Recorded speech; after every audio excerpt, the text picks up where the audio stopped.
Nothing like a tasty tipple to set hearts on fire. For Valentine's Day, whip up these love potions and kiss singledom goodbye. I'd like to welcome Ricky Dunn, Beverage Director at Momo Riverfront, and I see an aphrodisiac or two on the menu. It's great to have you. Thank you so much. I'm really happy. Your name is Ricky Dunn, but we're just getting started. So, okay. So you have brought with us 3 cocktails that you're going to be featuring at Momo. They all sound delicious and all very different from one another. Yes. Tell us more. For me, the whole idea was oysters and bubbly. Screams Valentine. So we're just going to start you off right here with our oyster shooters that we serve at Momo. So these are barstool oysters out of PEI. They go great with this shooter, and that's going to be cucumber juice, tomatillo juice, celery juice, and then a Serrano hot sauce that I make in-house as well. Fantastic. Okay, so I've never had an oyster shooter before, so how do you have one? So you want to take the oyster first and then chase it with the shot. All right, so you say take the oyster first, okay? Yeah, cheers. Yummy oysters, where do these come from? Prince Edward Island. Okay. All right, cheers. Cheers. Down the hatch. Looks healthy. It was nice and bright, refreshing, and a little bit of spice. Oh, that's tasty. Okay, so tell me again what goes into the... Celery juice, cucumber juice, tomatillo juice, and then a Serrano hot sauce that I make in-house. Oh, that is so delicious. Wonderful start. Okay, so tell us a bit more about Momo. So Momo, it's run by a mom and pop, or husband and wife team, if you will. Irina Moore and Justin Moore. Justin handles the back of house. He's a retired Marine, and Irina runs the front of house. And they started as a food truck back 5 years ago, I believe. Moved to a location in Goose Creek, and then finally got the opportunity to come to Riverfront Park in the new renovation that's going on. Oh, that's fantastic. You know, a lot of these businesses, they start off as food trucks, and then they just develop into these wonderful brick and mortar establishments. All right, and you've been there now since the very beginning. Day we opened, yeah. But you're Charleston born and raised. I've been around. And a thespian, I might also add. I did do a little bit of theater back in college. Can you also recite Shakespeare while you make us our next cocktail? Why, man, he doth bestride the narrow world like a colossus, and we petty men walk under his huge legs. Oh, that was not planned. Not at all. You are my new best friend. That was fantastic. You are featuring something special here. Yes, so there is a new gin company in town. They are based out of Bristol, England. They're called 6 O'Clock. These really, really nice premium gins. It's about a 30-year-old operation, but they really started going about 10 years ago.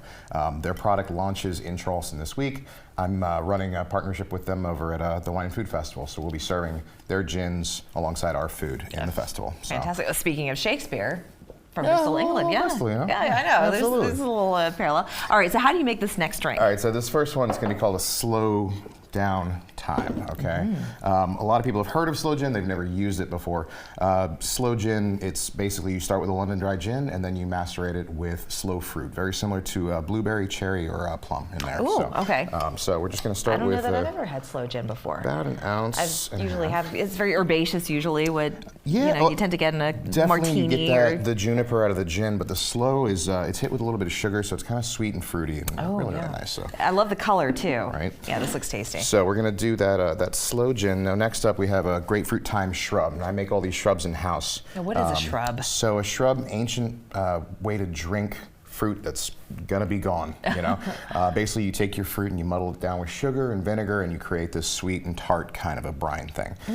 But it works really well in cocktails as well as mocktails. I have a full mocktail menu coming up that's going to feature all these shrubs. Oh, very nice. And we just recently had a young lady on the program talking about a new pop-up shop that's coming to town, and that's kind of what her whole theme is non-alcoholic beverages. And it's becoming kind of more nice and more to give popular. yourself a little bit of a break, but it's great that you are going to be serving those at Momo. Oh yeah. Now we're just going to add, this is just yuzu juice. It's a Japanese citrus, really bright, kind of like a lemon and vinegar got together and had a nice little yellow baby. And then we're just going to top it off with some kava. Ooh. So this is going to be your bright, refreshing daytime sipper. Oh, nice. Okay. And kava being a little bit different from Prosecco. It's bubbly, but it's a bit sweeter. Yeah, I mean, this one's a little more dry. This is a brut kava, but does have a really nice kind of a finer bubble.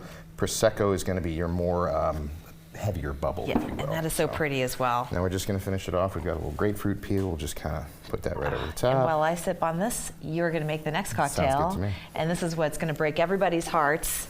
It's either going to break hearts or it's going to bring hearts together. Yeah, and I think it's going to be the latter. There you go. Oh, thank you very much. Absolutely. All right, this next one's Slow down called? time. The next one is going to be called the Cupid's Arrow, and this is definitely our Valentine's feature for the weekend over at Momo. Now we're going to start here with, we're going to use this straight up London dry gin from 6 o'clock, okay? Really nice, just premium quality. We love this one. Now, do 1.5 ounces of that. Another shrub for you. This is a pomegranate mint shrub. That's going to go on our shaker tin as well. Give us a good ounce of that. Oh, beautiful. Beautiful color on this. I love it. And you know, with this particular drink, what was it called again? Slow down time. Slow down time. Slow down time. You talk about the sugars in the slow gin, but it doesn't come off overly sweet. You know, and that's what that yuzu and that vinegar is there for. Yeah. It's really going to brighten everything up So for pretty. you. So we've also got a little bit of rose water in here, pomegranate mint shrub. This is Lillet Blanc, kind of a classic French aperitif. It's going to give you a nice sweetness and florality. And then finally, we're just going to hit this with some rosehip bitters. Again, I make these in-house. Rose hips are good for you too. That's what I hear. Yes, they're good as part of your beauty regimen. So ladies, I suggest you have this cocktail. And you're gonna have a special event coming up on Friday. Friday we do open. We are excited. Yes, very good. We're excited and scared, but we're excited. It's gonna be good. We're excited. You're gonna have a very happy audience, I think, yes. We can't wait. It's gonna be a lot of fun. Nice. Now And we're people are gonna be able to come see you in person? Yeah, I will be behind the bar upstairs. It's the day after my birthday, so Is that we're gonna- right? we're Well, gonna see how much happy fun. birthday. Thank you. Yeah, we're excited. Are you old enough to be making these drinks? Definitely. All right, I gotta try this one. Cupid's Arrow. All right, so we're just This going to is top that there. beautiful. We're So just going to pretty. hit it with a little Prosecco. Yes, please. Gotta have the bubbly in there on these Valentine's cocktails. And then we're just going to finish it off with an edible rose petal. Oh, isn't that adorable? Right That's so on top. lovely. Thank you so much for joining us. Really Absolutely. appreciate it. Do you My want to pleasure. take us out with a little bit more of Shakespeare? To be or not to be drinking this cocktail is the question. I think that was the limit of my Shakespeare, was that first line. Delicious. Thank you so much, Ricky. My Really pleasure. appreciate it. Oh, you can taste the rose. It's so floral. Beautiful. Great, thank you so much. We're back after this.